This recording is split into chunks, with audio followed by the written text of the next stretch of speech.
Hello, everybody. Welcome to MetalNet. I'm your host, Sara, and today we have a really special guest for you. I am so beyond excited and so beyond honored to have this person with us today. She is metal royalty, and she helped define the genre and make it what it is today. I'm thrilled to bring you the queen of metal herself, Doro Pesh. Hi, Doro. How are you doing? Hey, very good. Good talking to you. And yeah, So it's such an honor to have you on. I'm so thrilled to have you here. thank you. Thank you for having me. And I know you had all my guys already in your show, Tommy, Bowen, and Johnny D. And Yes. So awesome. you've such amazing people in your band. So I have so many questions for you. So I'm gonna actually start with your early days because my one of my favorite things is to kind of learn about who people were when they were younger. And one of the things that I have heard about you is that you came from a family where your dad actually drove trucks and that you actually Yeah, joined him on the road. What yeah. was that like for you? And did your family do long hauls or did they do short daily trips? It was daily trips. And yeah, I grew up in this truck when I was a baby. He took me on the road and it was awesome. I loved it. It was great. It was so much adventure.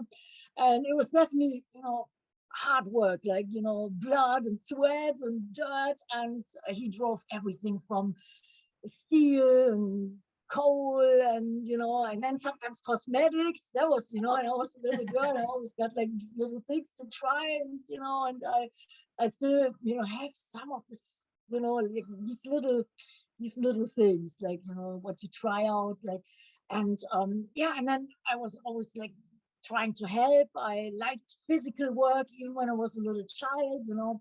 And my dad, he was so proud of me. I was always like, we were best of friends. He was awesome. And he loved music. So we were always listening to music every day. The radio was blasting loud, like blasting loud. Everybody, always knew we were coming in because, the truck almost exploded because we had great like speakers. And yeah, and then I grew up and I wanted to become a musician, and I knew I wanted to become a singer when I was 3 years old. Oh, that's And amazing. yes, like I made up my mind when I was really young, and I had one song. It was Little Richard, Lucille. That was the first song which totally hooked me. Oh man, I loved it. And I think Little Richard had an energy, it was out of this world. So, Yeah. I totally, boy, it blew my mind. And actually, yeah, then I wanted to become a graphic artist. It was either becoming a truck driver or a graphic artist. And my dad said, "Hey, that is so much hard work. You should learn something. And so I became a graphic artist. And while I was doing that, then I had my first band. I was Oh, like that's 15, amazing. Oh, that's 16. amazing. So he really encouraged you. So because this was like a family business, right? The truck was a family business, but he wanted you to do something a little different. Yes, actually, because yeah, I, even back then it was most of the time it was not allowed that you would take women or children with you. And sometimes we came to like these big factories and stuff, and then they said no, like women and children, they have to stay outside. And and I was sometimes waiting like sometimes 6, 7, 10 hours with my mom, just standing there waiting for my dad to come back. And wow, it was hard. So my dad said, well, I love to drive cars and trucks. And he showed me even when I was, I think, 8, 9 years old. I was driving the truck. I know it wasn't allowed, but You did it anyway. I've actually, seen footage yeah, of you driving a truck. I think it was in yeah, your actually, it documentary. was the footage you've seen. It was like a nice documentary. I think the guy did a good job. Yeah. It's called Doro, the Queen of Metal. And then I went back to all my childhood things, to my rehearsal room, and we actually found a truck which looked exactly like the one we had. It's old. Amazing. It was very hard to drive because back then, like the steering wheel was like, oh man, you had to be really like, like Strong, right? Physically you had to strong. yes, and you had to work hard on it, and like, man, and even putting your foot on the brakes, man, you really had to work it, otherwise you would crash into somebody. So it was like physically, it was very, very demanding. So I I was helping him. Yeah, even when I had my first band, I was still helping my dad, and he was helping me. He was actually driving our band around, and then yeah. So, but yeah, but I loved him so much. He's not anymore with us. He died Oh, 2 years sorry. ago. I Yeah. miss him so much, but I know he's still around me. I feel him every day, Yeah. but it's not the same anymore. So but he was a great guy. He was a great man, my best friend, and supporter. And my mom, she's still alive. She's still supporting me, and she used to do the fan club and everything, taking care So of the very fan. tight knit family and very involved Yes, yes. in I music. don't have any brothers and sisters. I always wanted to have brothers and sisters, and then I had my first band, and then I thought, oh, Yeah. that's what it's like to have, bigger brothers or older ones. And my first, my first band members actually they were even younger than me. My bass player, he was 13 years old. My guitar player was 14 years old, and I was like 16, 15, 16. So I already felt like, man, I have to take care of the guys, Oh, and they were actually smaller than me. And when we went to a concert, for example, my first concert was Whitesnake. I've seen them many times, but first one was in 1980, and I've seen David Coverdale, and he was great. My guitar player, his name was Voller. He was like so short he couldn't see, and then he hopped on my shoulders, and oh, she was like on my shoulders and headbanging, and I thought, man, he's breaking my back, and he was so into it, oh, and now the guy is as tall as like Pete Steele, I've seen that's him many funny. years Now you later. get to be on Tommy Bolin's shoulders, right?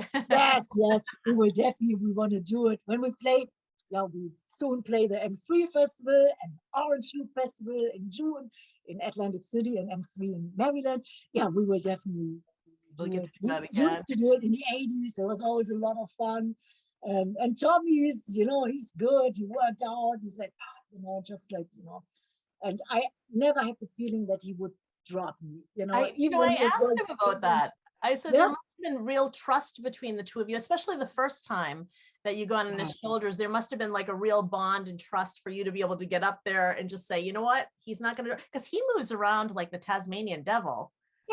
Like, how did you know Yeah. that he wasn't going to start, spinning around or doing some move before? Yeah, yeah, actually, yeah. When I'm on his shoulders and I'm moving around, so he has to try to keep the balance, play the guitar, and yeah, but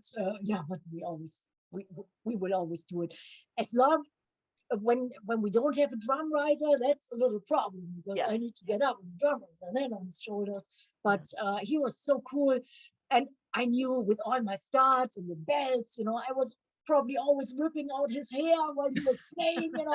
He never said a word. He never said, "Hey, you ripped out my hair. You hurt me." He was always like, "Oh man, great! You did great," and the fans loved it. So we will It's a definitely very do it cool again. moment. It's a very cool moment in the Yes.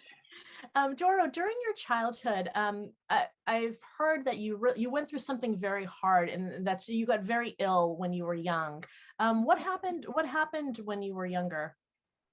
Actually, yeah, um, oh, it's sometimes hard to talk about because yeah, there was something going on in my life, and then I felt, man, I can't take it, and then I got so sick, and yeah, and I almost died. It was pretty hardcore, and I was 15, and I was many hospitals actually, because at first nobody knew what was going on. Everybody thought, I'm just making it up and stuff. Oh goodness. And oh, that was tough. So months and months went by and nobody knew. But I felt there was something going on. And the place I worked, this I had like a great guy who was teaching me all the stuff, like the graphic art place. And, he always felt, man, there's something wrong. And yeah, and then one time it was almost too late, then, my lung was really bad. And yeah, and I was in the hospital for 1 year.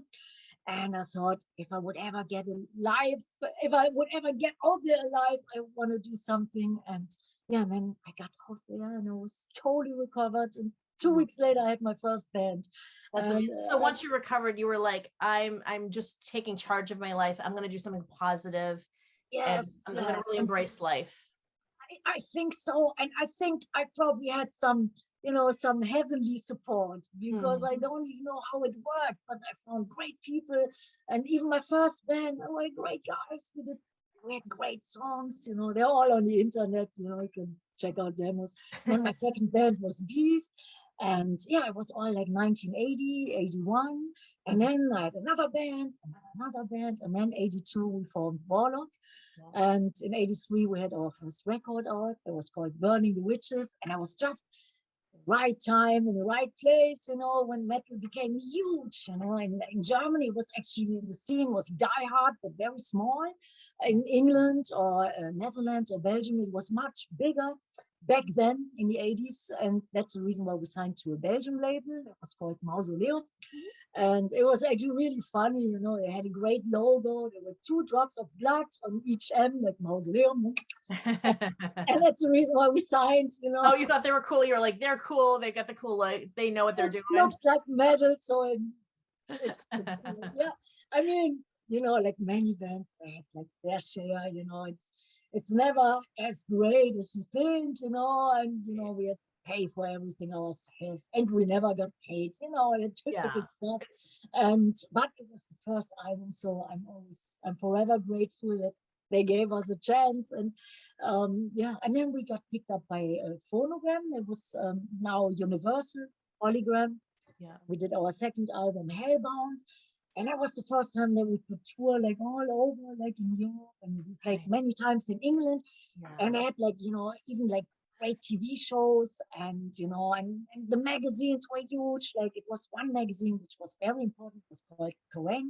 Yes. And it's still there, but they don't do metal anymore. I don't know why, but it's not anymore such a metal magazine. But back then it was really important. And then the first photographers and the first journalists said, "Hey, Doro, we want to do an interview and we want to put you on the cover." And we thought, wow, a little band from Düsseldorf. That's where we all came from. Yeah. And then, yeah, and then it started. And Started to by get. the second record already, like you could really feel it's doing something. So Doro, And you went from your bands after you got well. You went from Snakebite to Beast to Attack to Warlock. And I heard you say in several interviews that with Warlock, you knew there was something special right away. What was it that was happening in Warlock where you just felt like this is the one? Like, what was it that you were hearing and feeling in Warlock where you just like knew? Sarah, you just can tell. You just feel it. Like I remember first night we were sitting there all together, and I thought, yeah, man, it we will become really big. You just could feel it. A couple of weeks later, the first guy left, Oh then the no. second guy left. So it was always like this. One time I came back into my rehearsal room, and then the drum set was gone, and I thought, no, where's the drummer? And he just left. Was it too much pressure? Was it too much pressure for people? Did they feel like, oh, this is too big for me? Now it's really happening and I can't commit? Like what was happening where Yeah, people were leaving? I don't even know, Yeah, Sarah. I don't know. I that's don't so know. strange.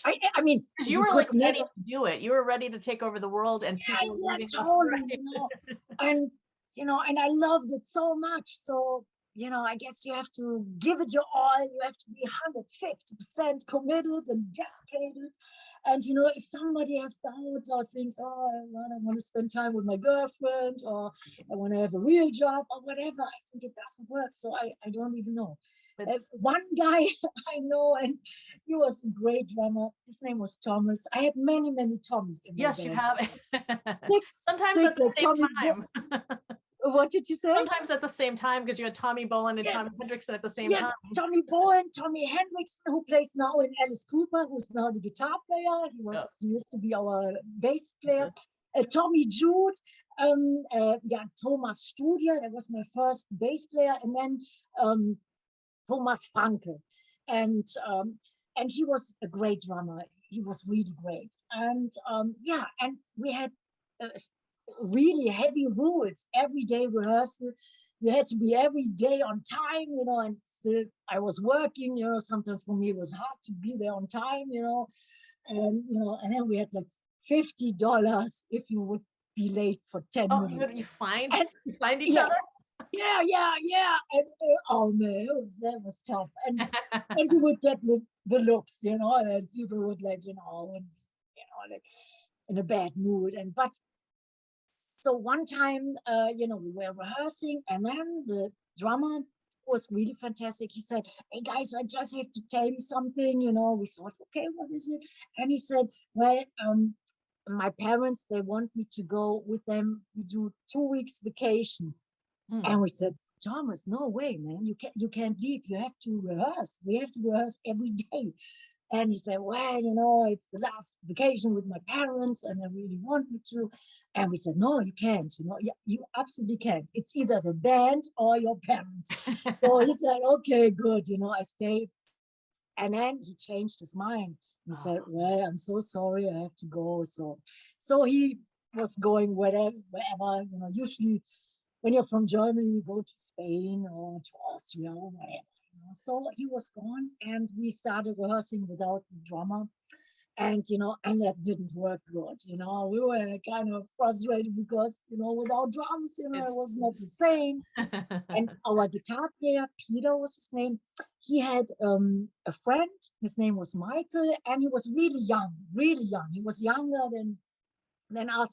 I think he was 13, 14 maybe. And he just tried to play drums a little bit, was just starting.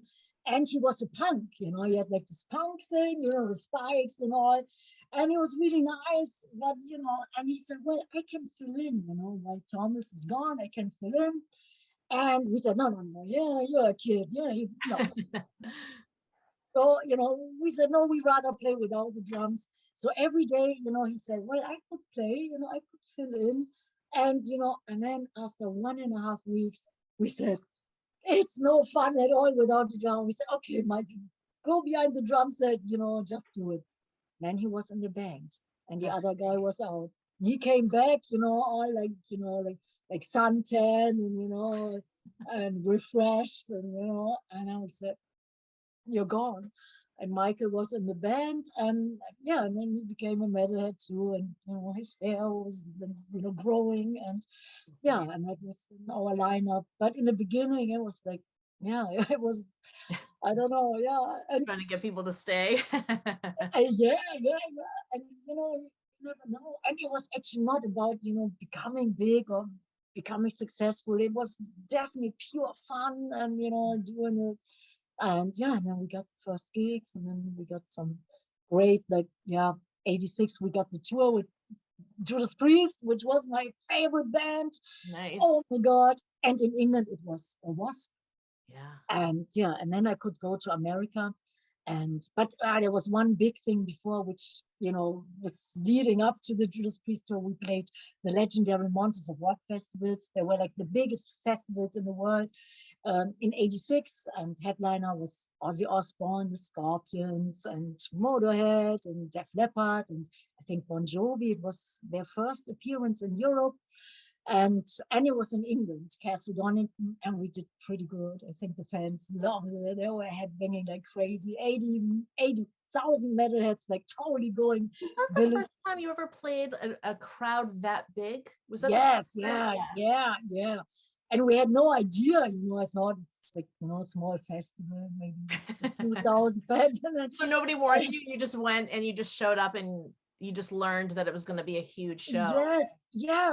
Back then, you didn't know because the magazines, maybe they came out once a month, and there was no cell phone, no computer.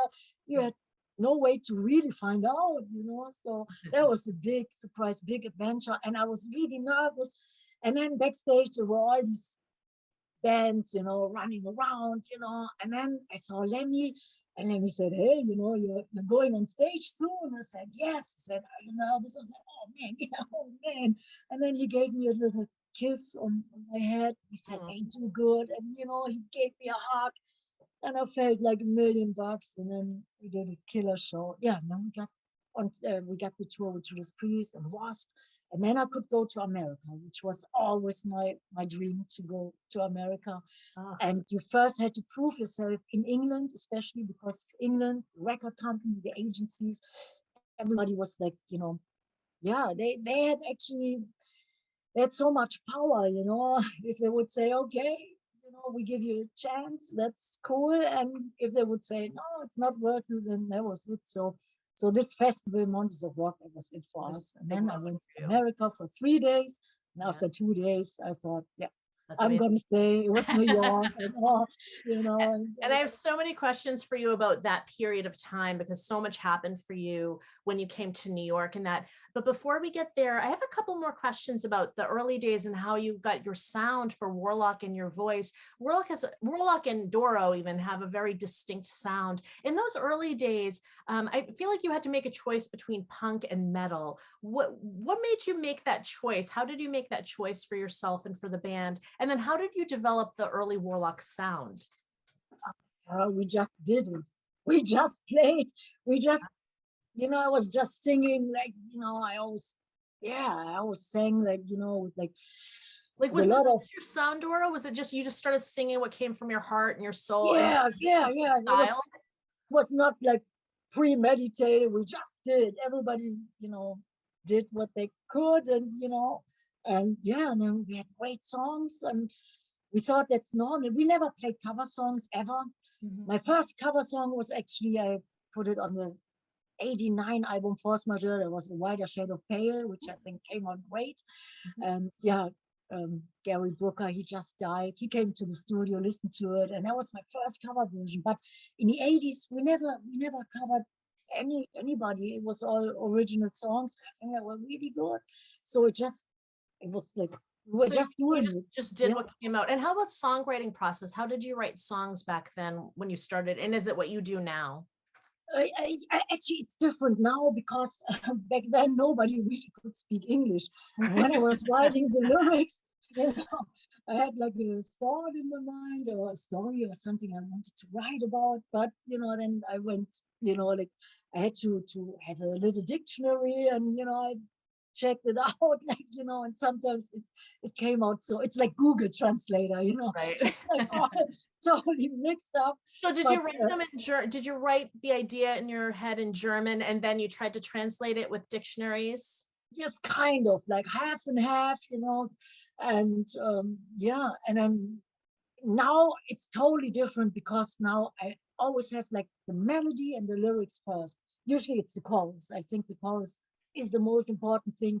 And Mhm. then if I feel, oh, that's a very nice or deep or important idea, then you know, when the chorus is there, and usually it just pops out. It's like, you know, it's a feeling, it just comes out. Sometimes it comes out when I go to sleep, you Mhm. know, when you're in this nice relaxed state, you know, then yeah, great things coming out, and then I immediately, like, you know, sing it on my cell phone, Right. and then we work on it, and it can any which way works. Like if somebody has a great idea, you know, if a band member has a great idea. In the '80s, we wrote many riffs first, and then we put vocals on it. But I think it is more meaningful to have the lyrics and the idea and the melody first, and then put everything around. But every song is different, you know. Every song is different, you know. Sometimes one great riff, you know, like that can make a great song. But I think the really deep songs, that's, you know, when you have this urge to talk about something, what is important to you, then I think that's And speaking of which, I'm going to jump ahead a little to a song that I told you before we started that I love. It's my favorite song in the world. When I heard it, it changed like the world for me. And it's a song off the Doro album, which we'll talk more about in a little while, called Broken. I think it is the most incredible song. And um, I almost feel like I'm listening to something that's so intimate that it's something, the kind of emotion that people usually don't share with others, right? It seems very deeply personal. And I always wondered if is Broken, it was just a song and emotion that you just felt like this is an important emotion that people feel and I want to write a song about it, or was it like a reflection of everything that you dealt with Warlock, because that came after all of what you had dealt with that, or was it something completely different? Because it's such a beautiful song and it's it. so emotional and it's just so like you almost feel like you're reading someone's diary, but you're feeling it and hearing it through your Oh, voice. It's such an amazing song, really. uh, I'm so glad you mentioned that song because we've never played it live. I don't even think think that the guys in the band know that song, and I think it would be very hard to play it live because it is so like wow, it is so powerful, so much like yeah, so much raw energy, emotion, like, ooh. And I guess everybody can relate. I think especially yeah, the metalheads. I think everybody kind of felt like really, really down and broken at one point, and then I guess the beauty of it is like when you get up, and fight for your life, and and when they can't break you, that's actually the message. Like, Right. Right. when you feel broken, but they really can't break you, and especially that's what I feel like now in the Ukraine. It is so I don't know if you guys like hear what's going on probably when you watch the news, and so many friends there. We always toured there, and and I think that might be a good song, for Mhm. them to feel empowered. Yeah. And I guess I was always believing in music, that music can do so much, and there's so much power and healing power. But now I guess it needs much more. But yeah, but I'm glad that you mentioned that song. It's awesome. And, yeah, Yeah. and that was actually a great time for me because Gene Simmons was the producer of Yes. the album, of the song, and and I And was a we'll big talk more about that because I think it's a very significant moment in your life, yes, moving yes. through from Warlock to when you established yourself as a soul, as not a solo artist, but as a solo artist in a manner of speaking. But let's talk about a little bit about Warlock, because you had these really great days as Warlock. Once you got signed, once you established yourself, you talked about Castle Donington. That was like such a great moment for you, and where people got to see you, and we finally got to see you here in the States and see you on Headbangers Ball and all the metal magazines and that. So once I feel like the real big moment was probably Triumph and Agony, because it was such a huge album and so iconic. And I think every time I post a Doro thing, people, it was either message or post like, oh my God, my favorite album, I Rule the Ruins, I think is like everybody's favorite song, including mine. It's my other favorite along with Broken. Um, in that moment, that was a big album for you. What changed for you as a band, in addition to Castle Donington? What changed for you when Triumph and Agony came out as a band? Did you have freedoms? Did you have artistic freedom? Did you have more money? Did you have like what changed for you guys, artistically or just in general, when that album came out? Yeah, definitely not more money. No, no, that's a shame. You would hope.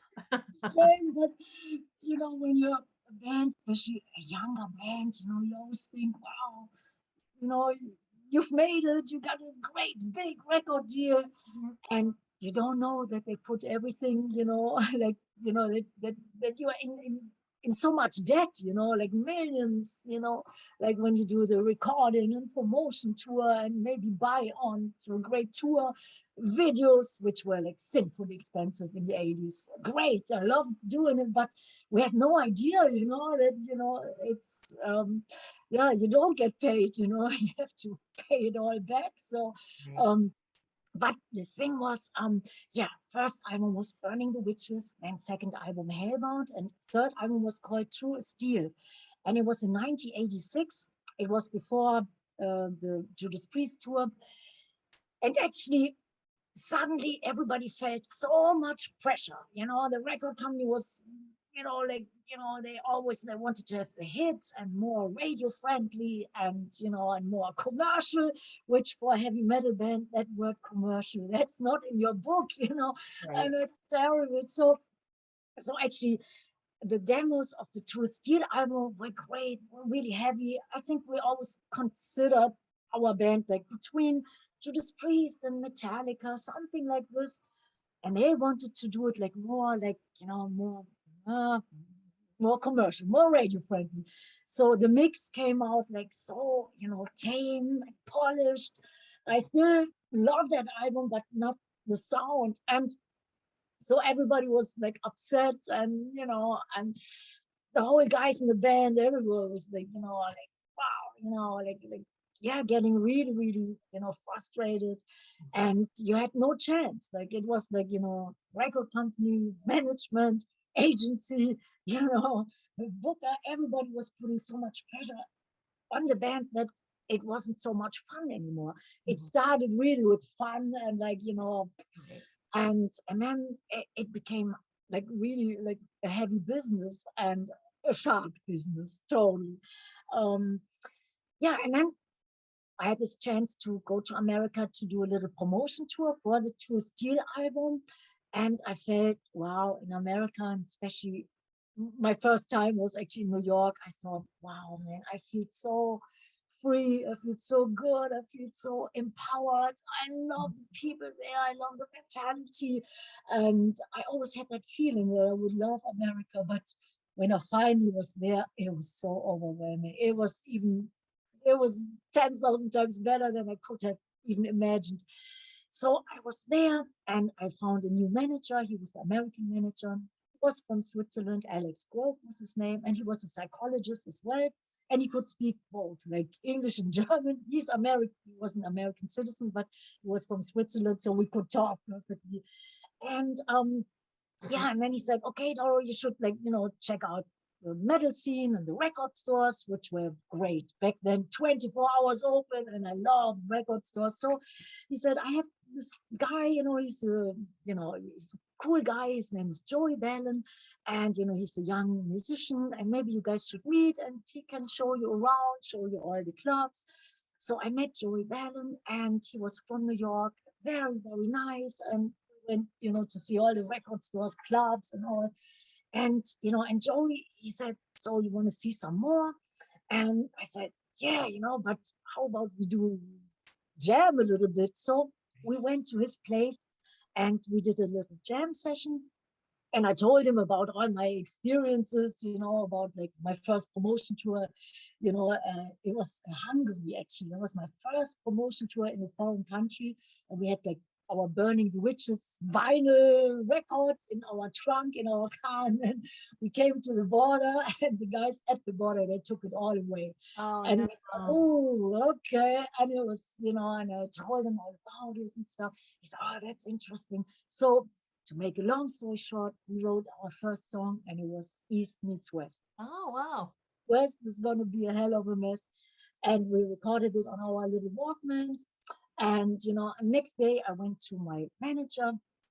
He was actually at first the advisor. He said, I want to check you guys out for 1 year.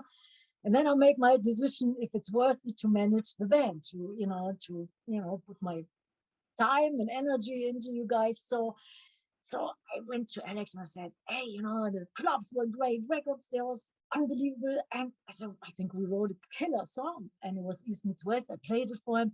He said, wow, he said, that's awesome. He said, do some more. So next day with Joey, we wrote another song. There was 3 Minute Warning. And Mhm. then we became great friends. And then we wrote another song. Actually, we started to play the VG board. I didn't know Oh. about it. No, he told me, he told me about it. He said, did you ever do it? I said, oh, no. And I was always curious. As a teenager, I was always super curious about everything. And sometimes, it, it was not a good idea. But in that case, played the Ouija board every night, and I want to play it every night. And I almost got hooked. And one night I said, Joey, can you ask this soul or spirit or whatever it is, if it has a message for me? He said, okay, I can. And then the message came out, make time for love. And I thought, oh, that's nice. So we wrote our first ballad for the Triumph and Agony album, Make Time for Love. It's nice. So it really started to get really exciting and stuff. And I showed all this stuff in the songs to the manager, to Alex, and he said, well, you guys should really record it for real. And Joey said, yeah, I know a good studio. It was the Power Station studio, which was super expensive. I didn't know, but we went into that studio and he had great guys around him. He played in a band called Z Boys, and Skylar was the bass player, and Sterling Campbell was the drummer. Fantastic. So we did some demos and Joey played guitar. And then I said, hey, so we need some really like great solos and stuff. He said, I think I know somebody. And he knew Tommy Bowen. And, and he said, he has a lot of energy. Check him out. So Tommy Bowen came into the studio, Power Station Studio in New York City. And he had so much gear and he was great. And then he played. And he was immediately on the floor, on his back, sweating, In bleeding, the playing. studio, even. That's amazing. In the studio, of course, in the studio. On every video shoot, I think, he ripped all the 5 strings on. But I was so blown away because he had so much great energy. And I thought, this is good. So, yeah, so then we started doing this Triumph and Agony album. I could really feel it has so much magic and power. It was not easy, it was difficult. That's the reason why it's called Triumph and Agony. Yeah. And then all the other guys from the band came over, and and then man, it didn't work out so good. Uh, so we thought, this album is great. The record company said that's the best thing they've ever heard from us, and yeah, and then some people in the band said, yeah. So that was like actually that was not my decision. The decision came from other, management, The record label company. and that. Yeah. So this was Label, the yeah, moment yeah, where the band kind of reshuffled and you had new members yeah, like yeah, Tony yeah. Bolin and And now I have total freedom. The last 20 years, you can definitely do whatever you feel, whatever you like. But really in the 80s and 90s a little bit, you couldn't, you were under the thumb, it was like, yeah, it was record company was big business, and people were like, looking for big hit songs, big money, and then they don't care, They don't care if you're friends or if you like, the guys in the band, and it was sometimes really tough. So yeah. So that's the reason why we had a different lineup. yeah. When they were oh, and you had mentioned Skylar Deal played bass on Triumph and Agony. I actually know Skylar as well. Yeah. Another person that you have who's amazing, all these amazing musicians that you've played with.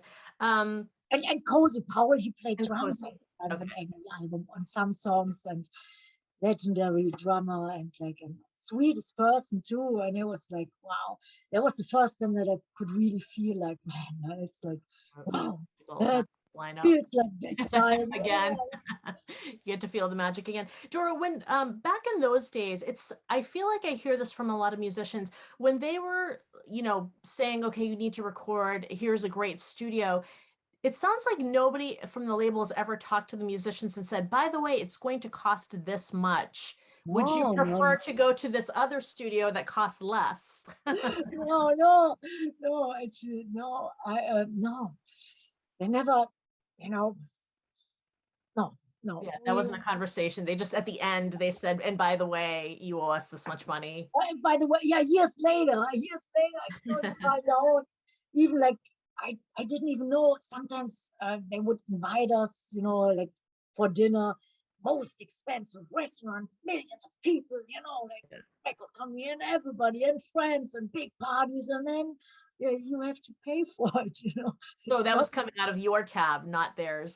course, but we had no idea. And that's like very common, That's Oh, and then of course you sign a deal and you think, man, that's great, everything is awesome. And then the deal is like, it's a shitty deal, for the musicians or for the band. That's usually how it is, especially when you're a young, yeah. new band. You have no idea, and yeah, and we had no idea. We just wanted to play, I just wanted to, write songs, tour the world, and when you're touring and, when you see the fans, that's it, that was my world. It still is. It's the most important thing for me. As long as I can go on tour, have a tour bus, and like, go all over the world. That's like, that's my life. So I was never thinking of becoming really like Yeah. successful, or I didn't even buy anything, I was just like, I'm happy when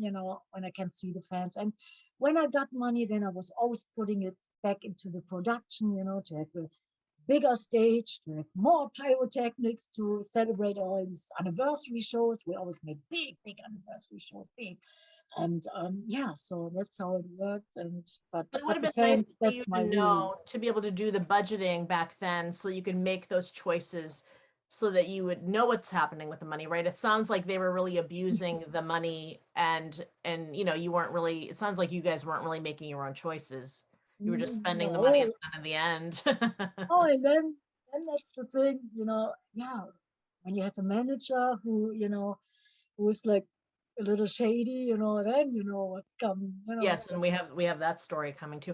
So Before we yeah. get to that story, and I don't know, this might be a little out of order, but I had also heard you tell another story, which I hear a lot of female musicians talk about. I never hear this from male musicians, but from female musicians, that at some point in your New York experience, that whatever label you were with had suggested that you quit smoking, which is a good idea always, that you eat salads and that you work out for 3 to 4 hours a day, and that this, I wondered about this story, and also I wondered if your male counterparts were asked to do the same thing. When did that come to you? Was that during this time in New York when you first started working with these folks? Yeah, when I came to New York, and it was actually, I guess, the decision of the manager and the record company, and I was the only one in New York. The Mhm. rest of the guys of the band, they stayed in Germany, so I was the only one there. And yeah, and I thought, I have to have a coach. And I thought, wow, I didn't even know what that is or what that means. So, oh man, and she was tough. Oh God. I thought I wouldn't make it. And yeah, I had to quit smoking. And in the 80s, everybody smoked. You Mhm. had to smoke, to be cool, being a teenager, of course it's stupid, I started smoking when I was 10 years old. But so I had this coach, and it was a lady, and she was tough. She was the coach of Raquel Welch as well, Mhm. Okay. great actor. And oh man, she was so hard on me, and like, yeah, and then I had no life anymore, and I came home. I was roommates with Joey Bannon then, because that was actually pretty good. We were doing the record, working together. We were best of friends. And then, yeah, and then every day I came back to the apartment crying. And I said, hey, Joey, I can't take it anymore. I want to quit. He said, no, no, don't.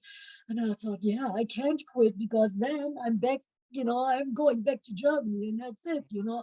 So I was doing it for a long time. And oh man, yeah, it was tough. It was tough, but yeah, it's like a boot camp. And then, I did it, and actually, I guess it was pretty good. I felt like, tough as steel by Yeah. the end, like going on tour. So I guess Did you you could. is that is did you end up quitting smoking at that point? Uh, Not really. yeah, well, the manager was really like, keeping an eye on me. And then I started, like, I was a closet smoker forever. Oh, okay.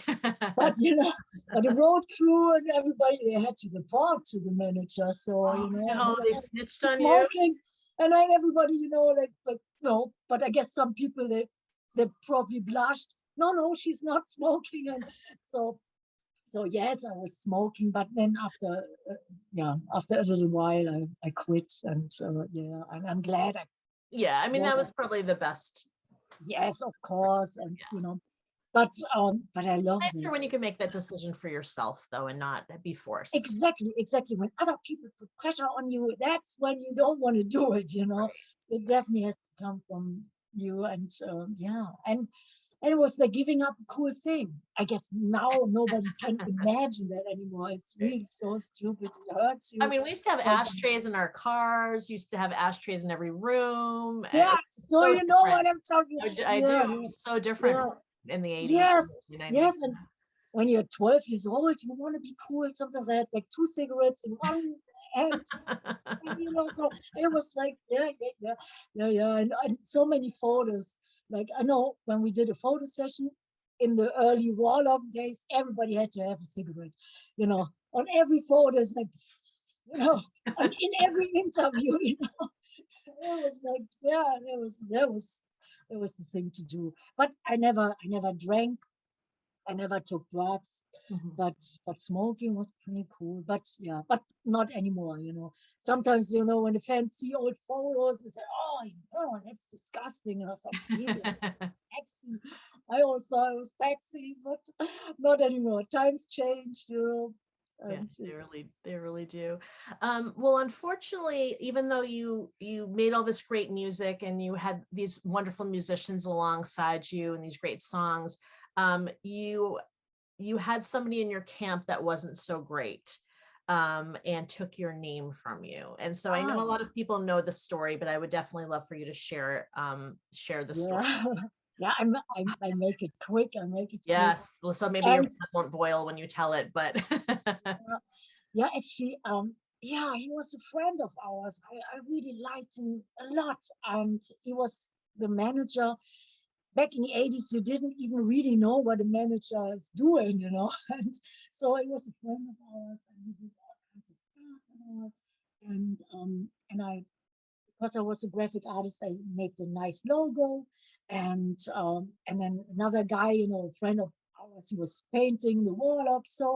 Um, so the manager, he was becoming the merchandiser as well, and then it became really huge. It was huge business, which, um, yeah, and then when I went to America, when I had the American management, you know, these two guys, I don't know if they didn't get along, there was something strange, but I was on tour supporting the Triumph and Agony album, and we were on tour with the legendary Ronnie James Dio in Europe, and oh, it was awesome, it was awesome, and we played great shows with the biggest venues. Dio was my favorite singer, you know, it was awesome. I tell you, I was so lucky in my life, unbelievable. So we were on tour, and then suddenly the American manager, he was there, and he said, "Well, I have to talk to you." And I don't like that when somebody says, "I need to talk to you." You yeah, know, something no, bad is coming up, you know, for yeah. sure. So I said, "What is it?" And especially being on tour, you know, you're living like, you know, it's such a high, you know, especially when it's a successful tour, you know, the fans, the gigs, you know. And then he said, "Well, the German manager left." And I said, "The German manager left now when everything is starting to happen, like it was really becoming big, you know, you could feel it." And, you know, yeah, he left, he split. And I said, "No way." So we had no chance to even ever talk about it. And I really liked him so much. And, you know, I didn't even know why and stuff. So, you know, I was going on tour nonstop. We did in Europe the tour with Ronnie James Dio, in America many club tours, and then we did a long tour with Megadeth, which was great. That was in 1988, and yeah, and then I was doing the next follow up. The Force Majeure album, and we were back in the studio. Joey Bannon was, you know, like producing it again, and you know, and then almost the record was almost done, and you know, and then we got a letter from a lawyer that we can't use the name Warlock anymore. And I thought, no, no, we will use the name Warlock. It's our name, of Right. course. No, the German manager had nothing to do with it. And he split. He went to Turkey, which back then you couldn't track anybody down in Turkey. You know, cell phones, no internet, nothing. And did he already have your money? Did he already take the money and run? Is that what it was? Yes, yeah, yes, because the merch was so unbelievable, and our parents, they got many phone calls from people who were working with the manager. They were packing the t-shirts, sending them out, and many of like friends or fan club guys, they called our parents and they said there's something strange Fishy. going on, you Yeah. know, I should check into it. But when you're on tour, you know, and I never cared about the money, and I thought, oh, you know, I cannot imagine he's our friend, you know. I was never even thinking that that could be true. So when he split, yeah, he took everything. He took all the money. That was pretty bad, but he took the The name. name. And then I thought, well, it's not right, you know, and we were in court. And then actually the judge, he gave him the name because he had all our passports. He had all our passports, and then he said that he would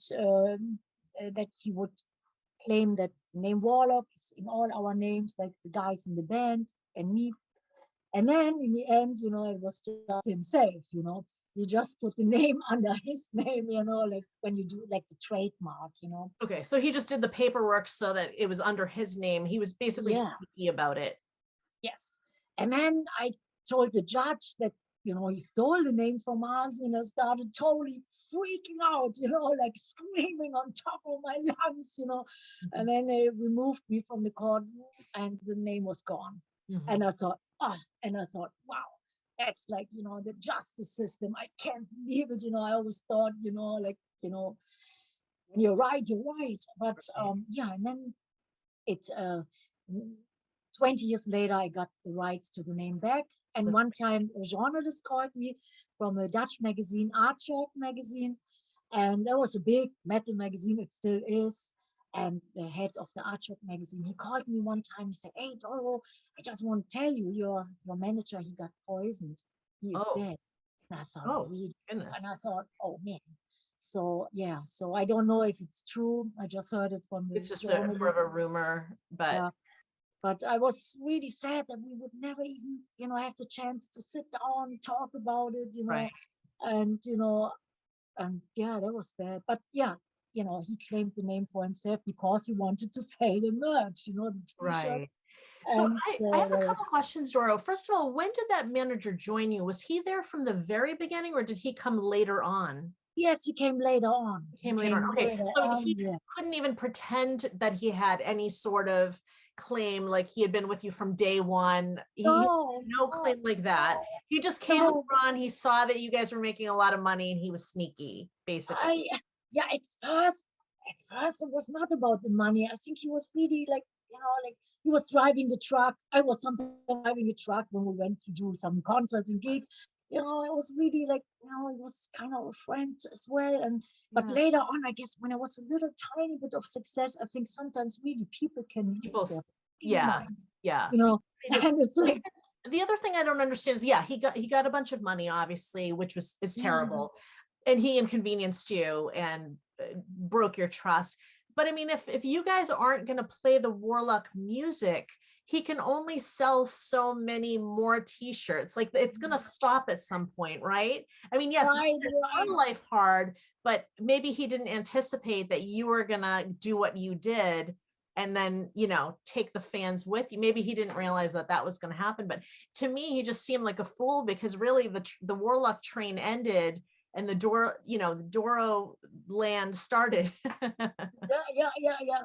I mean, at first I thought, okay, one record, like force majeure record, we, Doro put it on the Doro logo, and then yeah. the next record will be, back to the Warlock logo. But yeah, 20 years later, I got the rights back. So it was really weird. But I guess, when you're having a little bit of success and when you smell some money, I think some people they lose touch, they lose touch, and yeah. And one time I remember the American manager Alex, he said, "Hey, Joey, you should check out like the manager in Germany because our record company, they were in Hamburg as well, and Joey was always traveling back and forth, and Alex said, "Hey, check with the German manager, sit down, you guys should talk a little bit." And Joey came back and he said, "Are you guys Pink Floyd or what?" And I said, "Why?" He said, "That manager has a big mansion in Hamburg. He drives a big Mercedes." I mean, I didn't know that. Did you know that he had all this? No. He moved from our hometown, Düsseldorf. He moved to Hamburg. We had no idea. Oh my goodness. We had no idea. And then Joey talked to actually Alex, to the manager, and I guess, and then it got a little tight, so there was, but I never, I just wanted to do records and write songs, go on tour, sometimes you have, when there's a lot of light, there can be a lot of shadow, and you just take it as it is and just, go full force, and I always like to concentrate on the real good positive stuff, and the stuff which, gives you energy and not stuff which sucks out your energy. Yeah, most So, definitely. So I know that Force Majeure was supposed to be the next Warlock album, and as you yes, said, you were forced to put the Doro name on it. You thought at the time we're going to just do Doro this one time, and then yes. we'll go back to Warlock. And unfortunately, you weren't able to do that. But from that, you had this opportunity, which we now know turned out to be this amazing thing, to work under your own name. So the Doro album, which is actually one of my personal favorites, this one right Yeah, here. yeah. Um, this is when I totally knew who you were, and I totally knew who Warlock was, because of course this is like such an iconic album. But this is actually when I really fell in love with you, because there's something Oh, about this album that's so sacred to me. And because, like I said, Broken is such a beautiful song. And there's just something about this album that I thought was really special. But what I think is interesting about this album for you is, even though it was the second album under your name, Doro, it's really the first time you went into the studio knowing that it was going to be a Doro album and not thinking it was going to be a Warlock album. So I just wondered, by the time you went in to do this album, were you in a different state of mind? Were you ready to embrace the Doro name, or were you still feeling like, were you still hoping like, oh, we'll get Warlock back? No, we're going to get it back. yeah. I was hoping, but I knew it was like no way, because when I told you that we had to go to court, when you want to have like a, what is it called?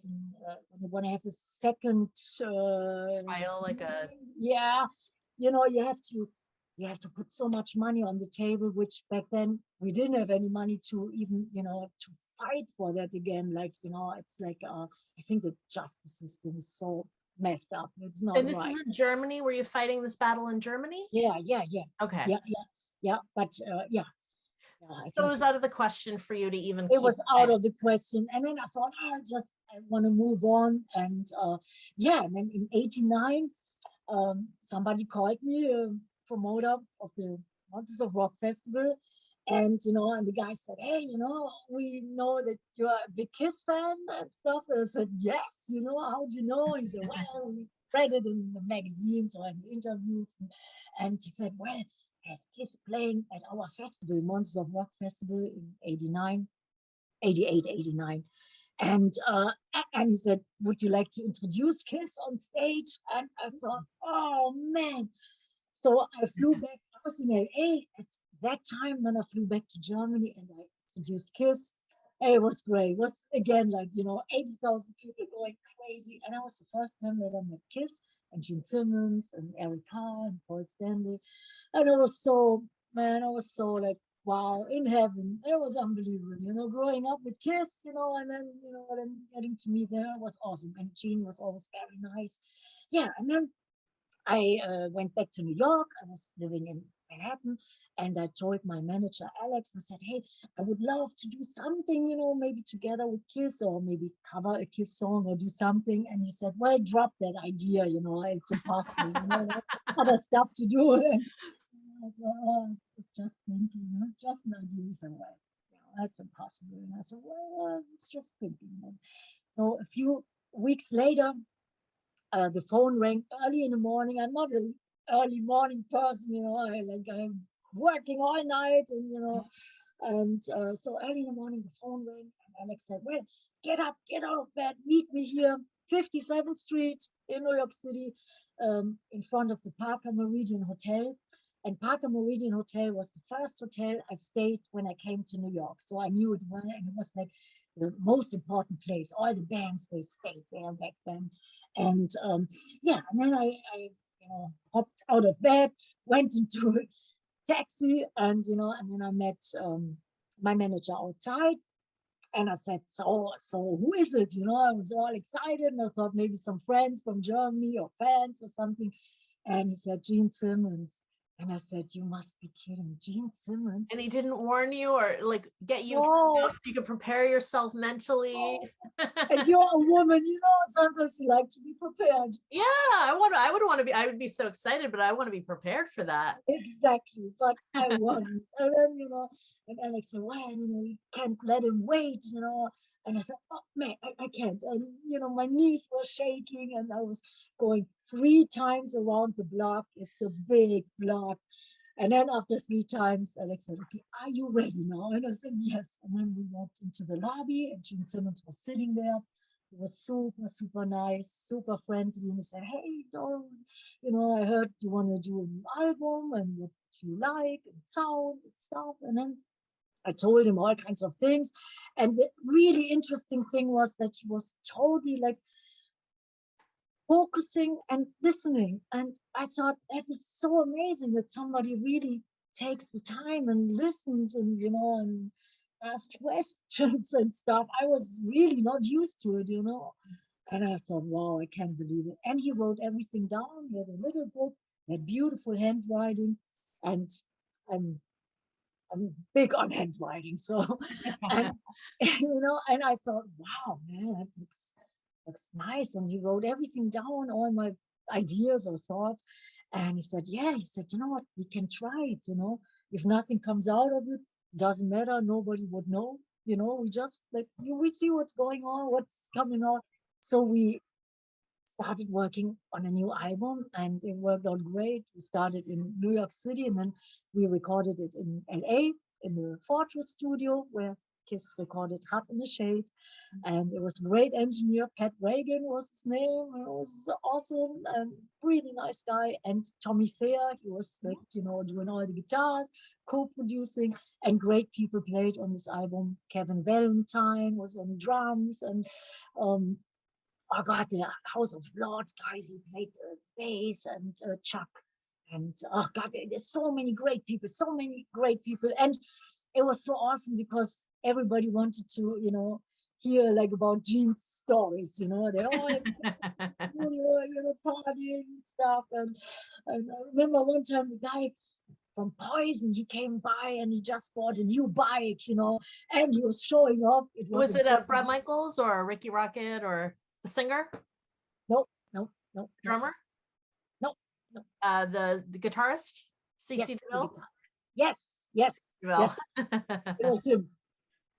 And he was showing off the bike, and I maybe, I don't know, everybody was excited. And of course, the bike was laying on the floor, it was like, oh, it was so, and it was wild. It was wild. So it must have been really amazing to work with Gene because not only is he somebody that you really admired and like a really just an amazing person, but he's also a Yeah. musician. So he's not a producer, he's a producer who's also a musician who also knows stagecraft. What was that like to work with somebody who like really understands what it's like to be a musician and to that these songs also have to be performed on stage and what that feels like?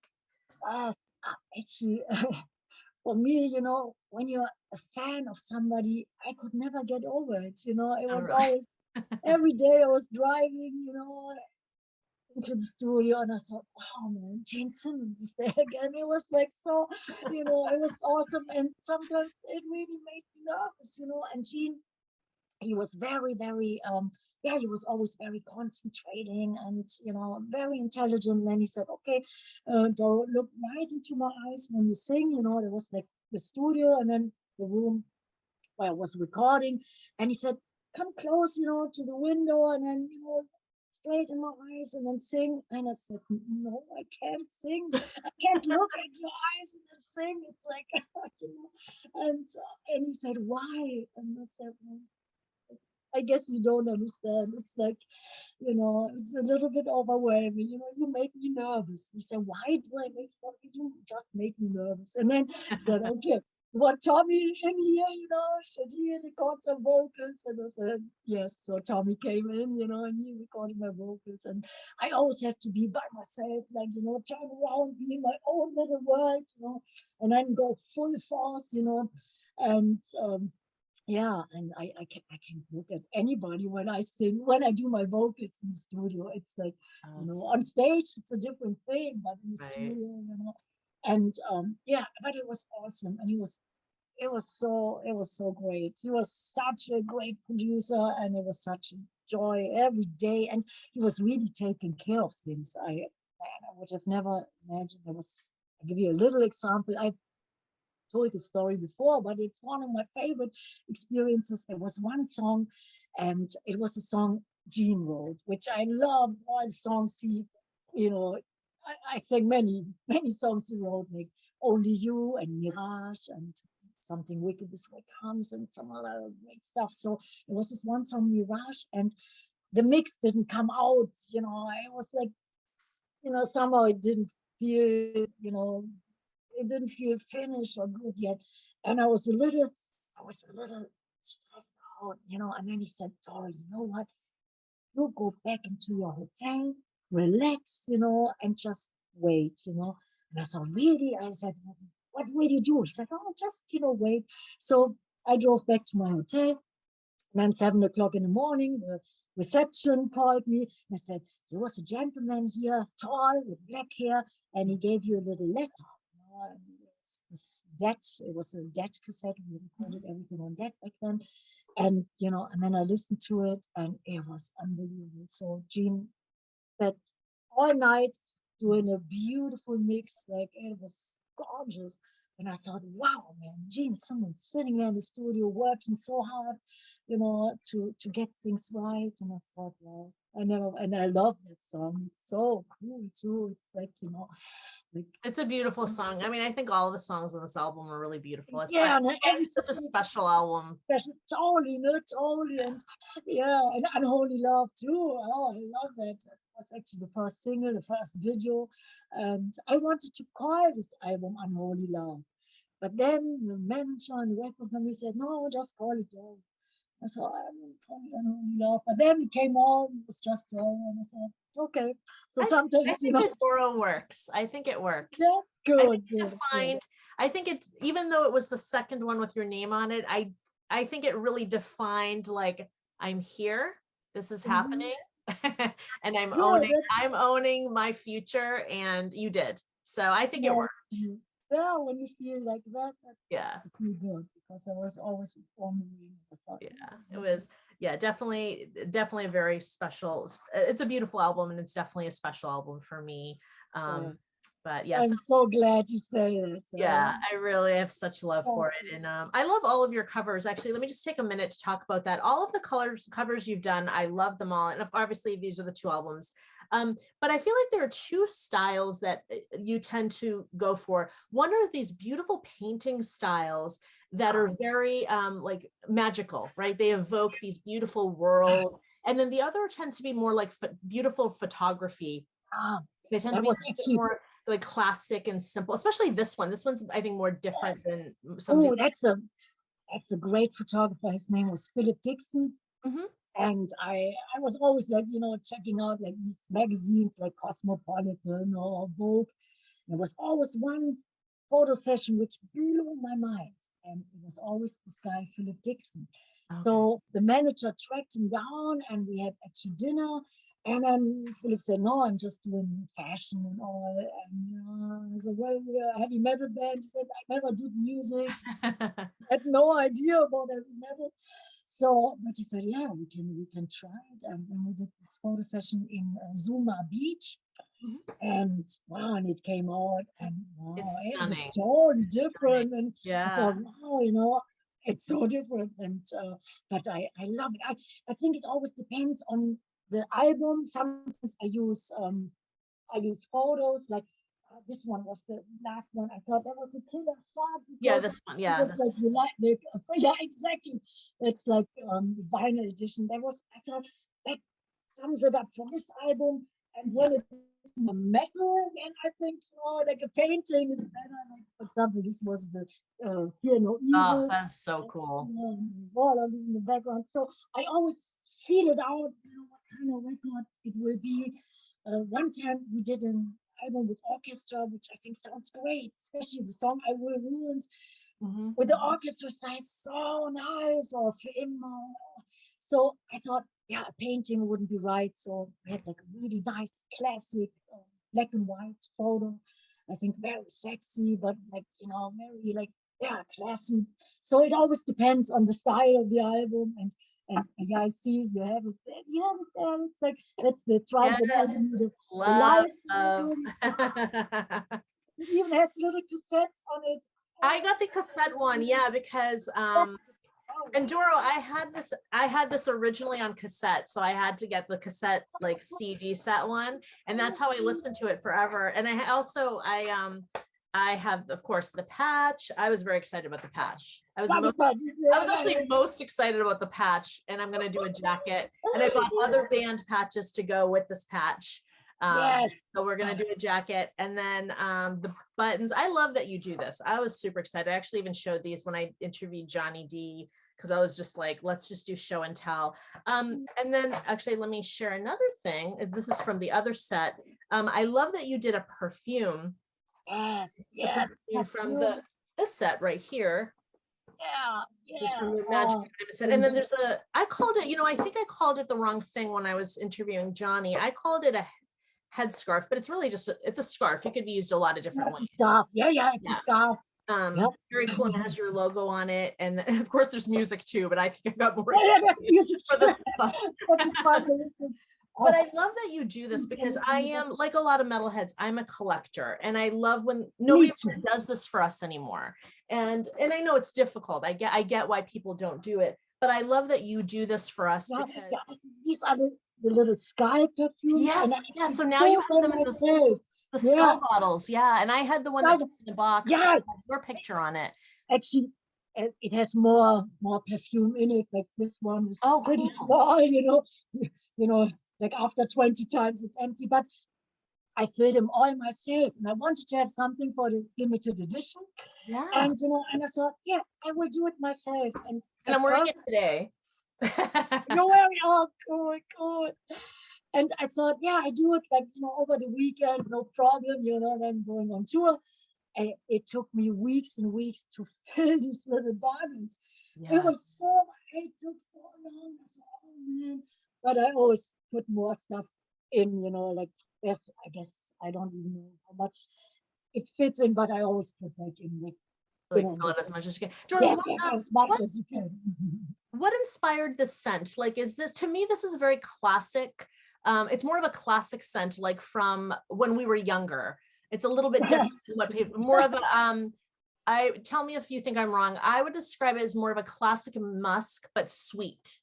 Yeah, it has a little vanilla in it. Yeah. I always feel vanilla brings me in a good mood, and I'm a sucker for perfume. I love it. Usually I spray the whole tour bus, because after a long tour, you put it in your hair? Because I do that. I always do a little in my hair. Yes, put in my hair, on my body and stuff. When I go on stage, I always want to feel good and smell good, especially for the fans, first row, And so I was actually trying to do a perfume. Man, I think it almost took me, 15 years.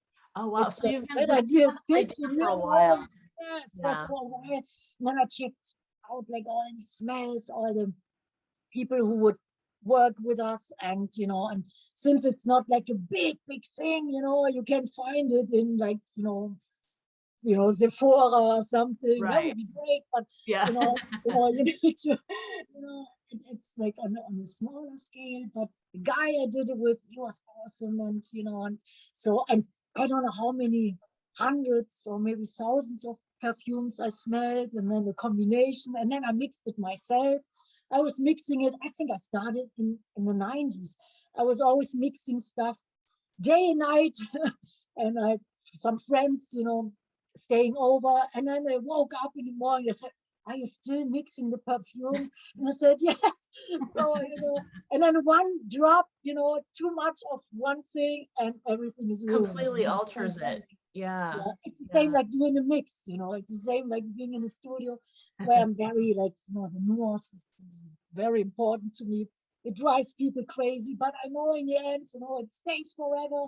It stays forever on the record, so it has to be right. It has to feel right. And the same with the Perfume. It had to be right. So it took like, yeah, at least 15 years, I think. It's amazing. But And you did a no, cologne it's as well. You yeah. did a men's one as well. Which Yes, one yes. did you finish first? Which one did you finish first? The female one. Mm-hmm. And then I talked to some fans. I'm always like very connected to many fans worldwide, like the diehards. Mm-hmm. And then so many guys who said, we want a Perfume as well. Didn't you think of that? And I thought, wow, sure. And then I started doing the Perfume, the male one. And I think it smells really good. I sometimes wear it too. When I want to feel like, really like, more like strong and powerful. And I put on the male. You put that one on. Yeah. It's very, I think it's unisex. And yeah, I don't know about the female one. I think the female one was more definitely a woman's. Yeah, I think so. I think you're right. It's too sweet, but I always feel it brings me in such a good mood, and that's actually what it was all about. To have something what what makes you feel good. I can't help but feel that these are all things that you can do because you are Doro and not the singer of Warlock. Do you feel like you have much more creative control, not just because you have the name Warlock back, which I definitely want to talk about that, but because you are Doro now, and because you can just decide, I want to put these things in a box set. I guess it's good timing because yeah, in the 80s and 90s, there were so many people around, and you had not so much freedom. Mm-hmm. So and now, and then I went to an independent label, and that was the first time that I felt I'm totally free because they said, hey, do whatever you like, you know best, you know your fans. Mm-hmm. And I thought, wow, that's wonderful that somebody says, yeah, and I think it's really true. You know your fans the best, the guys in the record company, they have maybe 1 million acts, and I was always like, there was always heavy competition with the record sales of pop bands, like when I was in Polygram, and I thought, man, we're a metal band, you can't compare it with the big pop acts. So the independent metal record labels, they were like, they were more like, they were more metal fans. They knew what it was all about. They said, "Oh, go for it, you know what to do, what fans love and what they like." So, and with the Perfume, I started my own record label. It's called Rare Diamonds Productions, and I can do all these little things on the side. That's the reason why the Triumph and Agony Live came about, or the Magic Diamonds album, or the first album was it was called Für Immer, and I can release all the DVDs and CDs which you can't get anymore.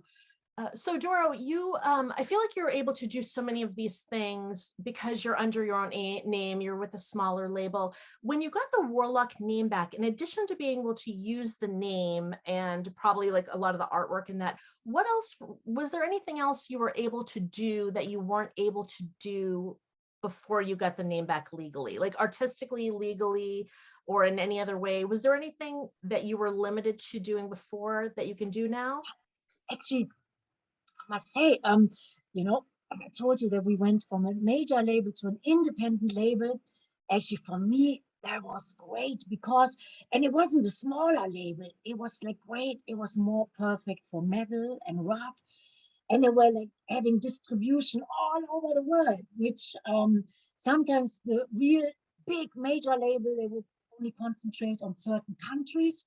Oh. And, for a metal band, I love to tour the whole world. You have to, you can get the records or CDs all over the world, which I think that's much more important, and the understanding of metal. That's like something what I feel that's the most important part, Usually the guys who work in the independent metal labels, they are metal fans themselves. They know what it's all about. They know what you need, and they know how to treat your song, your album, For example, when they pick singles, they know what the fans would love. So there's never any like discussions. And when I was like in the major labels, they always wanted to go for the most commercial song, which I thought was not even the best song. So, so sometimes, you had to really, oh man, there were so many discussions. One time they said I shouldn't wear black anymore. And this one person said I should cut my hair short and dye it black. That was on the beautiful Love Me in Black album. I wanted to call it Love Me in Black. And I said, yeah, then, you have to change your style, cut off all your hair. And I thought, no. So they were more into the gimmick and they didn't understand who you were. They want you to change or to be a gimmick to sell one album one time. Yes, I think, pop stars, they can change their look and style. It's almost expected that they always have something different. And I think in metal and rock, it's like more come as you are, and stay the way you feel good. We expect you to be genuine, and we want to know that we love you because you're Doro. Yeah, and I don't want to change. Like I like the way it is, and so so that's the freedom which I didn't have in the 80s and 90s. There was always big time discussions, and thank God I had a great manager. He was definitely a heavy hitter, and he was a psychologist, which that was the best. He could definitely talk to people, and in the end they would say, okay, yeah, you guys do whatever you want. And, and he was always a great connector too. So I could definitely have the best people, like best video directors and best producers, best studios. That was great. But now, now I'm doing most of the stuff by myself, and I have freedom, and I always follow my heart. I always feel it out, and I think, what would make the people happy, what would make the fans happy. So when I do my things on my label, I always think of the fans, and I love vinyl, I love picture discs and cutouts, and even little cassettes, stuff like what makes you feel good, and for collectors, for the diehards. So that's my thing. That's amazing. Yeah, and I would love to do whatever 20, 30 more records. Yes, absolutely. All on vinyl, like I know everybody is doing the streaming stuff, but I still like, for people who love vinyl, who love the old school stuff, I still love it. And even the artwork, like it's always like, I would say, like really good. And painter I still use, like Jeffrey Gillespie, who was doing the Triumph and Agony album. I still always call him. When it's a metal album, then he's always doing the paintings. But it depends on the album. Like this one Classic Diamonds, there was the orchestral record with the black and white chart. Oh, that was nice, and the sound was awesome. So it depends. I like to do many things. It's on one hand, it's always the same. On the other hand, every record is different, and it's like a new adventure. There was one record, which I don't know if you know it. It was after the one you like. It was called True at Heart, and it has amazing. I absolutely do. And it's not a die-hard metal album, but I think it has the most beautiful songs. And that was my first time in Nashville, so I went to Nashville for 16 years, always riding with this one person. Gary Scruggs is his name, and I think we got great songs. They're like, it's definitely something for the soul, like, and so I like to do, whatever feels good, whatever's powerful, high energy or super sensitive. So it sounds like it's really, you're more connected to the right people now. So it's not about big, small, it's about being connected to the right people. Yes. The way you've always wanted to create. Yeah. The last records, they came out via Nuclear Blast, and I think they're definitely one of the biggest metal record labels, independent, and has it such a great job, and I'm so happy. So it's like, the understanding that sometimes that's worth millions, and I like to have people who understand what it's all about, and who understand how important it is, and that every single diehard fan is super important, and every song, every mix, and the last one, I wanted to do a double album, and at first I said, it's like, because it is expensive to do, took a couple of years, And then I said, oh no, just a single album was okay. And then a couple of months later, I said, hey, Doro, we're doing it for so long. If you want to do a double album, do it. And that was the Forever Warriors, Forever United. And Nice. I don't know if you've seen that one. Oh, yes, I have. That one I have digitally. Oh, you have digitally. Good. And I think, and that was actually a painting of Jeffrey Gillespie as well. That one He is did beautiful. nice, no? I love it. And looks kind of like a Mad Max movie. Yeah. Yeah. I think that's one of the most beautiful covers you have of all. Sara, I would agree. When I saw it, he's still doing it. It takes some months, and then I get like big envelopes, and then I know, ooh, and then I'm always nervous, and I hope I love it, and usually I take it out very slow, and then my So heart do you have beats the so. original paintings for all of them? Not for all of them, not for Oh, all of okay. them. But for Back in some. the day, it was like the record company has originals, but Oh, and sometimes I have to send them back, oh. but Bummer. when I can use them for a nice album cover, that's it. I want to, I don't want to keep anything for myself. I want to put it out in the world for the fans to But enjoy. I those are enjoy it, beautiful. but you don't have to necessarily keep it. And I don't know if you know, but 2 times my apartment in New York, I was living long time in New York City. I loved it so much, Manhattan, and then I moved to Long Island, Long Beach, and then 2 times a hurricane hit the apartment so hard that everything got totaled. So all the originals, all the paintings, beautiful things, photos, letters, everything got You've destroyed. lost so much. So, yeah, and then I learned, man, you can't hold on to anything. It's like, and so I'm glad when it's out on CD or record or vinyl, so that stays at least, So All right. And then the last couple of things, Doro, is that I think what people really appreciate you, aside from obviously your music and your amazing shows, is that your sincerity and your true love for the fans. It's definitely felt yeah, by everybody. yeah, This is something it's clearly always been important to you. And you have your metal family with your fans, you have this family that you create with your band, and then you also have these friendships with these other iconic metal folks. Everybody knows that you had this wonderful friendship with Lemmy and other folks. What were some of your most treasured friendships in the metal community that you've had over the years in your life? yeah. What you just mentioned, Lemmy, he was my best friend. Oh yes, oh my God, and Ronnie James Dio, and I had a great chance to tour together. And with Lemmy, we recorded many songs in the studio. First time I did a duet with somebody, that was actually with Lemmy on the Calling the Wild album. We did 2 songs, Love Me Forever, Motorhead classic, and Alone Again.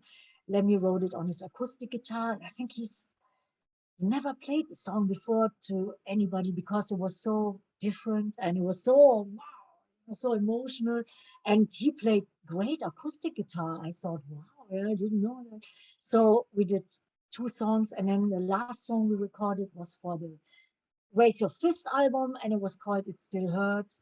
And we recorded it all in LA. And the first time we did record it with Bob Kulick, and he was a great guitar player. And he's not anymore with us. Sweetest guy. He was cool, and all the other great guys like Pete Steele. We did this one song, Descent, on our album Fight. And Pete Steele was a cool guy, and Johan Heck was the last duet partner on the Forever Warriors, Forever United album. And the song was called If I Can't Have You, No One Will. We wrote it all together with Tommy, Johan, and me, and that was awesome. What a great singer and Viking, personality. I love Amon Amarth. And and actually what you said with friendships, I'm friends with Tommy Boyle since 1987, and I'm friends with my drummer Johnny T. You had on your Love Johnny show Peace. What a since sweetheart. 19 Absolute sweetheart. I is have to say about Johnny and Tommy, both of those guys, when I had them on, they had such a positive response from the people who watch my channel. Like everybody was just like, what cool guys. You should come on again. They were so I fun. bet Kind of guy you want to bet. hang out with and have a beer with, that kind of thing with both of them. Yeah, and when I met Johnny, actually, um, we had another drummer for a little while, and the drummer quit because touring it was not his thing. And then I thought, oh man, he was such a great guy. But we always play sometimes long hours, long shows, like 2.5 hours, sometimes 3 hours, and and the guy said, no, I can only do 4 to 5 minutes. And I said, no, for a drummer, I mean, at least 2 hours. So anyhow, the guy quit, and somebody, Jimmy DeLella, he was our keyboarder. He recommended Johnny D even before. And then I said, hey, Jimmy, you mentioned this one guy, Johnny D, and I remembered he was in Britney Fox, and I saw him on MTV and Headbangers Ball, especially the girls' school video with his long hair. He was sitting there, He had the long best. He had the best hair. Oh yeah, oh yes, no, Yeah. he was really nice and cute. So I said, hey Jimmy, you think you can call your friend Johnny D? And we just played Wacken, which is one of the biggest festivals. And we played the first time in Wacken in 1993, which was really small. We had no idea that it would blow up, become the biggest metal festival in Europe. But it was a great festival. We could already tell there's something going on. And after this festival in Wacken, the drummer quit. And then I told Jimmy, hey, call your friend Johnny. And he said, well, I don't know where he is and stuff. And we were in this little motel, Wacken is a very tiny village. It's so tiny, and and then the phone rang, and I said, that's Johnny. And Jimmy said, no, it can't be. He doesn't know where we are. We're in this little village. And I said, oh, please, please pick up the phone. He picked up the phone, and it was Johnny D on the phone. And I said, oh my God, that's a sign. So, and then Jimmy didn't tell him about what was going on because it was not quite clear. So, so the manager, Alex, he called Johnny and he said, hey, we would like to meet you, and Doro would like to call you. So I called him, and he came on the phone. He said, okay, Johnny Detail Doro. And I said, are you kidding? Doro? Is that your name, Detail Doro? And he said, yes. I said, yeah, this is Doro, and I'm wondering if you would like to be in a band with us. And he said, oh yeah, so I flew to Philadelphia, and then I saw him, I looked into his eyes, and that was it. That was it. And then we went into a rehearsal place, and we played great. First song was I Will Ruins, we played Nice. great, and yeah, and ever since we're playing together since 1993, and Yeah, is it Johnny, almost 30 years? yes, yes, yes, Ah, yeah, almost 30 years. One time we had a little break. It was in '95, and then we had the drummer who is now in Guns N' Roses, mhm. Frank Ferrer, and he played with us in '95 on tour because Johnny had, I think he got married. So, so that was the thing. And, I said, oh, and I wanted to do a nice vacation, honeymoon. And, oh, we have a tour. But ever since 1993, with this little tiny break, that was it. We always played together, and yeah, it's awesome. And You we are have you definitely, have great people in your band, all of them. yeah, they're I'm awesome. I'm Our partial Paul brothers. to Johnny and Tommy, obviously. I've been Yes, yes. friends with All, both all of the them. other guys They're are amazing. great too. Sarah, maybe you get a chance to meet him. Yes. Yeah, And we will, tell us who else you have with you. Tell us yes, everybody's. actually, yeah, we will play the M3 festival very soon. It's actually my first festival this year, and the Nice. first year. It is May 6th. It's a Friday, M3 in Maryland, and I always want to play the M3 festival, so we are so excited. And the last 2 years, because of Corona, we Good. Yeah. couldn't. So I'm really excited. And we have a great lineup: Johnny D, Tommy Bowen, Bill Hudson. He played with us many times now. He's a fantastic guitar player. He's born in Brazil, but he lives now in the States, and he's an American citizen. And he's a super. He was in, I think, Sabotage and Trans-Siberian Orchestra. He played with Udo Dirkschneider, and he played with us now many times, and he's awesome. And we have, yeah, there's one new guy which we will rehearse with. His name is Mitch, and we will rehearse one day before M3. And yeah, and I will sing. Yeah. And then we have the Orange Loop Festival in Atlantic City, June 10th till 12th. So I don't know which day we will play, but it's June 10th till 12th. And it's called Orange Loop Festival in Atlantic City. So I'm very excited to That's amazing. announce that. We just heard about, I guess, 2 days ago that the whole lineup and stuff. So I'm super excited, and yeah, and you will see all the guys, and we will kill, we will kill. It's going to be I'm so phenomenal. much forward. Yeah, yeah, That'll be amazing. And then Dora, last thing, I know we can find everything through Instagram. You have everything linked because there's like an American shop and a European shop and everything. But where can we go for merch? The website it has all the information too. It's doro.us, or in Europe it's doro.de. So yeah. So whoever wants to find us, I know the diehards, they always find The diehards, we all know. We're like on there every day. Yeah, the diehards always bring me like the great bootlegs, and like, I love bootlegs, like, which back in the 80s they were so hard to do, I know. like with the big cameras, and sometimes I get stuff from the early 80s, and I'm so glad. Then I put it all on our Patreon, so we are definitely on Patreon.com, and that's for the diehards. So that was a good thing, and that's the diehard fans which collect everything, which support you in and out. It's awesome, and like I live for the fans, so it's like we always support each other, and and there's so much power, magic, and love, and real metal love. Yeah, Real metal love, metal sisters, metal brothers and sisters, as you say. Brothers and sisters in metal, absolutely, yeah. All right. Well, thank you so much, Doro. I mean, it goes without saying, this was such an honor to have you on, and it's just really special to have you on.